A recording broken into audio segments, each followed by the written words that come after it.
کم ہو، اس کی وجہ یہ ہے کہ آپ نے دیکھا کہ آج جو جج صاحبان بیٹھے ہوئے تھے وہ بالکل اپنی سٹیٹڈ پوزیشن پہ بیٹھے ہوئے تھے. وہی تقسیم جو اس وقت چیف جسٹس عمر عطا بندیال کے حق میں 8 اور دوسری طرف 7 تھی، آج بھی وہی 8 اور 7 جو ہے دوسری طرف ہمیں نظر آئے. اور جو سوالات بینچ کی طرف سے کیے گئے وہ بھی ان تمام ججز نے جو اپنا نقطہ نظر پہلے سے رکھتے ہیں اسی لائن میں انہوں نے سوال کیے اور اسی انداز میں انہوں نے ٹریٹ کیا آگے جو ان کے سامنے کونسل پیش ہو رہے تھے. مثال کے طور پر عطر من اللہ صاحب، جسٹس عطر من اللہ صاحب بار بار انہوں نے یعنی اپنے طور پہ کہا جی میں اسے بڑا آپ آسان کر کے بتاتا ہوں اور میں آپ سے یہ پوچھنا چاہتا ہوں کہ کیا آپ اپنے کلائنٹ کو رائٹ آف اپیل نہیں دیتے اور نہیں چاہتے کہ اسے رائٹ آف اپیل ہو. اسی طرح جسٹس منصور علی شاہ صاحب انہوں نے بھی کہا کہ جناب آپ یہ حق جو ہے یعنی وہ دیتے ہیں، ہمیں تو یہ آپ اختیار دیتے ہیں کہ ہم یعنی پروسیجر جو ہے اور رول جو ہیں وہ بنا سکتے ہیں، لیکن یہ پارلیمنٹ کو آپ حق نہیں دیتے. یعنی میں حیران تھا. اور تیسری چیف جسٹس صاحب جو ہیں وہ بار بار اپنا کہ جی مجھے نہیں یہ اختیارات چاہیے، مجھے نہیں چاہیے، مجھے آپ دیں گے بھی تو نہیں دیں گے. معاملہ اس وقت یہ نہیں ہے کہ اختیارات چیف جسٹس صاحب لینا چاہتے ہیں یا نہیں لینا چاہتے، یا انہیں دینے چاہیے یا نہیں دینے چاہیے. بات اس وقت یہ ہے کہ یہ جو قانون بنایا گیا ہے کہ یہ کیا وہ قانون اس طرح کا بن سکتا تھا؟ کیا آرٹیکل 184(3) جو ہے اس میں باقاعدہ 2/3 میجورٹی کے ساتھ امینڈمنٹ کیے بغیر آپ رائٹ آف اپیل دے سکتے ہیں؟ اور کیا پھر سپریم کورٹ کی اتھارٹی جو اپنے رولز میکنگ کی ہے اس کو آپ اس طرح کر سکتے ہیں کہ جو ٹرائیکاٹومی آف پاورز کا تصور ہے کہ آپ علیحدہ ایگزیکٹو کا اپنا ایک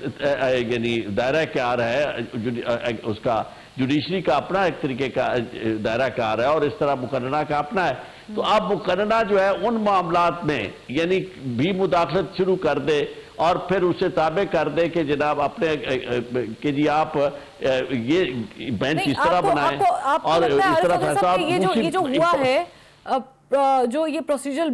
بل ہوا ہے یا ایکٹ ہوا ہے، یہ مداخلت کی گئی ہے براہ راست سپریم کورٹ کی پروسیڈنگز میں یا ان کے رولز میں؟ سب سے پہلی بات اور امپورٹنٹ بات یہ ہے کہ یہ جو سپریم کورٹ کیسز چلا رہی تھی ان کیسز کو روکنے کے لیے یہ قانون سازی کی گئی. اور اس طرح کی قانون سازی جو ہے اسے دنیا کے کسی ملک میں بھی، خاص طور پہ ہمارے ہاں انڈیا ہمارے ساتھ موجود ہے، وہاں اس کی اجازت نہیں ہے کہ سپریم کورٹ آلریڈی جن کیسز کو سن رہی ہے ان کیسز کے بارے میں یا جن کے بارے میں فیصلہ کر چکی ہے ان کیسز کے بارے میں آپ اس طرح کی لیجسلیشن کریں. لیجسلیشن آپ کرنے کا ایک طریقہ کار ہے اور وہ یہ ہے کہ آپ کی پارلیمنٹ مکمل ہو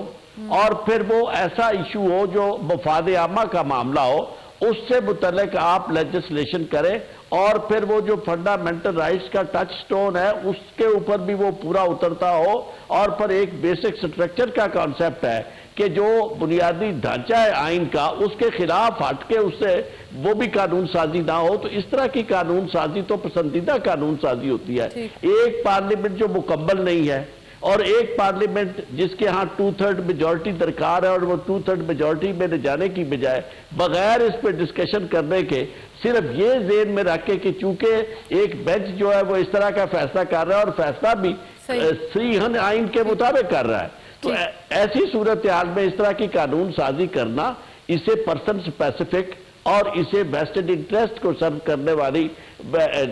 لیجسلیشن کہتے ہیں. لیکن چیف جسٹس صاحب نے آج خود بھی سوال اٹھایا کہ یہ کیسے میری کلپڈ ہوتی ہے. میں اسی کو جو ہے وہ عارف چودھری صاحب آپ سے پوچھنا چاہوں گی کہ ظاہر ہے کہ اس پہ بھی آپ اپنا کامنٹ دے دیجیے گا، لیکن یہ جو نیب ترمیم کیس ہے جس میں ظاہر ہے کہ عمر عطا بندیال صاحب نے اپنے آخری دن میں ایک سویٹ فیصلہ، شارٹ اینڈ سویٹ فیصلہ سنایا تھا، تو اگر یہ ججمنٹ پروسیجرل کیس کے فیصلے کے بعد اگر اس کا کوئی پازیٹیو پہلو نکلتا ہے یعنی اس کو قائم رکھ دیا جاتا ہے کہ ٹھیک ہے پارلیمنٹ نے ٹھیک کام کیا ہے، تو اس کی ایک تو اس کیس کی کیا نیب کی اہمیت رہ جائے گی؟ کیونکہ میں اس کو لنک کرنا چاہ رہی ہوں کہ جسٹس منصور علی شاہ نے ایک اختلافی نوٹ جو ہے وہ آپ کی نظر سے بھی گزرا ہوگا لکھا تھا، تو اس میں ایک لائن یہ تھی کہ انہوں نے کہا تھا کہ supreme court practice and procedural act پر حکم امتناع دیا گیا ہے جب تک प्रैक्टिस एंड प्रोसीजर एक्ट ज़ेर इल्तिवा है, केस की समाअत रोक दी जाए, दूसरी सूरत में केस की समाअत के लिए फुल कोर्ट तश्कील दिया जाए। मिलिट्री कोर्ट्स में भी मेरा मौक़िफ़ यही था, इसमें भी यही है। तो आप समझते हैं कि ये नैब वाला मामला भी फिर ज़ाहिर है कि ये भी थोड़ा कॉम्प्लिकेटेड हो जाएगा इसके बाद? देखिए, मैं और आप ना अमेरिका में बैठे हैं ना बरतानिया में, हमें बिल्कुल सीधी सीधी बात समझ आनी चाहिए, और समझ ये आनी चाहिए कि ये लोगों के राइट्स का मामला नहीं चल रहा, यहाँ नवाज शरीफ के राइट्स का मामला चल रहा है। और ये सब कुछ जो कुछ हो रहा है उसमें बेसिकली नवाज शरीफ को वो राइट देना है कि जिससे उनका ये जो नाअहलियत है वो ख़त्म हो जाए, और वो लोग अशराफिया जिन्होंने जो लूट के बरी ज़िम्मा हो गए थे उनको फारिग करना है, क्योंकि वो पिछला कानून जो है ये सारी चीज़ें सोचे समझे मंसूबे के तहत हो रही हैं। वरना मैं आपको एक अर्ज करूँ, ये जो फरमाया गया कि जनाब उन्होंने कहा जी हम अपना काम नहीं कर रहे और पार्लियामेंट भी ना करे। अगर पार्लियामेंट आपका काम करती है तो आप मुझे ये बताएं कि पार्लियामेंट ने अपने तौर पर ये क्या काम किया अब तक सारे अरसे में पार्लियामेंट की, सिवाय इसके कि जो उन्होंने अपने आप को बचाने के लिए और आपका मुंह बंद करने के लिए, आपकी ताकत को कर्टेल करने के लिए कि आप फैसले ना कर सके, आप इंसाफ ना कर सके, आप पाकिस्तान के अंदर इलेक्शन तक का लोगों का राइट जो है वो ना इन्फोर्स कर सके, सारी की सारी स्ट्रगल तो पार्लियामेंट ने इस मामले में की। वो पार्लियामेंट जो हर लिहाज से अधूरी थी, वो पार्लियामेंट जिसके अंदर अपोजिशन का वजूद नहीं था, वो पार्लियामेंट जो मुकम्मल नहीं थी, उस पार्लियामेंट ने जितनी लेजिस्लेशन की वो सिर्फ ये थी। आम आदमी के मामले में तो उनके अपने अरकान सब के सब इस बात पे मुत्तफिक है कि कोई लेजिस्लेशन इस 16 माह के अंदर आम आदमी के लिए नहीं हुई, तो फिर उसके बाद पार्लियामेंट को बंद कर दिया जाना चाहिए। इसी तरह इस इस्तदलाल को मानने के बाद अदालतों को बंद कर देना चाहिए। अदालतों के प्रोसीजर और उसके रूल जो रेगुलेट करने के लिए है वो अदालत ने बनाने हैं। अगर फर्ज करो कोई चीज मिस यूज होती है, इसको मान लिया जाए कि जनाब जो चौधरी साहब थे उन्होंने, इफ्तिखार चौधरी साहब के बाद में साकिब निसार ने बहुत ज्यादा मिस यूज किया ऐसा, तो क्या मिस यूज किसी ताकत का होना या किसी लॉ का होना यानी इसकी जस्टिफिकेशन दे देगा कि उस लॉ को खत्म कर दिया जाए? ये आर्टिकल 184(3) जो है ये बिल्कुल सिनोनिमस है उन आर्टिकल के साथ जो इसी तरह यूं भी तो ले सकते हैं कि हो सकता है इसको कर्टेल नहीं किया जा रहा लेकिन इसको मजीद बेहतर किया जा रहा है। खैर इस पे तो ज़ाहिर है कि आप लोग ही अपनी कानूनी राय देंगे। मैं एक ब्रेक ले लेती हूँ। आरिफ चौधरी साहब मुझे बताएं कि एक और मामला है, कुछ सियासी शख्सियात, मैं परवेज़ इलाही साहब का नाम ले लेती हूँ, कोर्ट अहकामात देते हैं कि उन्हें रिलीज़ किया जाए और फिर उनको पकड़ लिया जाता है। ऐसे मामलात में भी आपको लगता है कि सुप्रीम कोर्ट की तरफ देखा जा रहा है, और क्या इसमें काजी फ़ायज़ ईसा साहब कोई बेहतर किरदार अदा कर सकते हैं?